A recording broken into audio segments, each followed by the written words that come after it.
I wasted so many years of my life. You wasted so many. Let me tell you the truth about that. You ever hear people say, I forgot how they word it, where it's like when God, it's like when God moves or something, it feels like you didn't miss any time or something like that. It feels like God takes 10 years and make it one or something like that. That's the truth. It when you're in the wilderness or whatever, it feels like time is just passing you by. But once God opens that door, it truly feels like you never wasted any time. I can't even explain it, but it's true. It's true. You just got to get through this, sis. I feel like he can easily bring me a mate. Yes, he can. He could have bring you one 37 years ago. If he wanted to, if he was ready, that ain't the problem. If he can bring him, he can bring them. They're all around here. Yet he chooses to leave me alone. Yes, absolutely. He wants you alone. I keep fighting this all week long, but it continues to linger. I feel so many emotions and they are not good ones. God is not even giving me hope. He's giving you hope. He's giving you hope. But you gotta, you're tapping into the wrong voices. That's what it is. It's like he just left me out here. Wait a minute. God, please forgive me. Sis, I promise you I'm not laughing at you. But I'm having a flashback when I was in that wilderness and I was telling somebody, I think I made a recording about it. It literally feels like if you can, the visionary mind in me, if you can picture this large body of water, like this ocean. I mean, you can't see houses, you can't see cars, you can't see trees, you can't see nothing. You just see this large body of water, and it's almost like you're in a canoe boat in the middle of that body of water. And I mean, you can't hear nothing. You can't even hear God. You can't hear the birds. It's just you out in that boat. You can't go left, you can't go right, you can't go up, you can't down. You know you're not going back, but you don't know where you're going. Listen, that's what it feels like. It just feels like God just left you to fend for yourself. And God is right there. He is waiting for you to say, all right, God, okay, God, I don't have anybody. You've taken everybody. I don't even have likes anymore. I don't have hobbies. It's just me. Can you talk to me? Can you help me? It's like he's just waiting on you to talk to him. I mean, he's there, but he's waiting on you. God is a gentleman. He's not going to force himself on you. Right? So you are exactly where he wants you to be. This is the time right here where you're going to find God more than ever. This right here is when people say things like, well, I always say, I'm not the religious person, right? A relationship with God is what you need. This right here, this time right here is when you develop that relationship with God. I'm talking about one-on-one intimacy. This time right here, that's where you get the power and that fire, like seriously.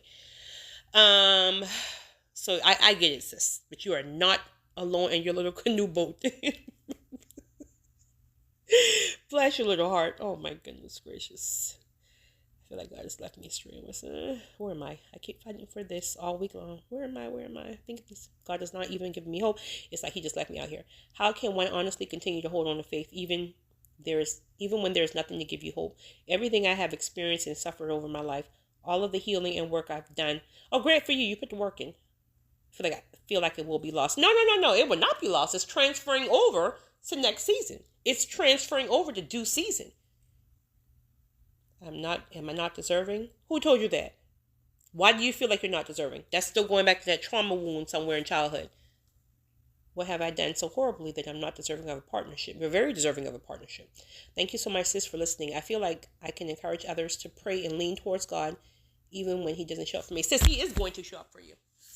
The same way he show up for other people you pray for. If he showed up for them, why wouldn't he show up for you? He will show up for you. He will show up for you.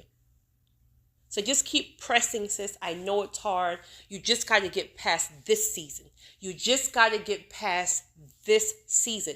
A suddenly can literally be tomorrow. It can literally be tomorrow. I was in the storm in the wilderness for like 2.5 years, about 6-7 years ago. 2.5 years. 2.5 years, right? Whoo, honey, Jesus Lord. But it suddenly literally happened overnight. And that suddenly happened when I settled my nerve. That suddenly happened when I stopped fighting against the grain, when I just chilled out and came to the end of myself. That suddenly happened when I said, you know what, Lord, okay, I'm in this wilderness, it's just me and you. What do you want? What do you want? What are you doing? And he was just like, okay, thank you. That's what I was waiting on. That's what he's waiting on, sis. You got to talk to him. You are in the place right now where he's going to give you everything you need. He's going to tell you the areas you got to still work on. If you want to really shorten this wilderness, ask him, Lord, I think I'm ready, but is there anything else I need to work on? Right?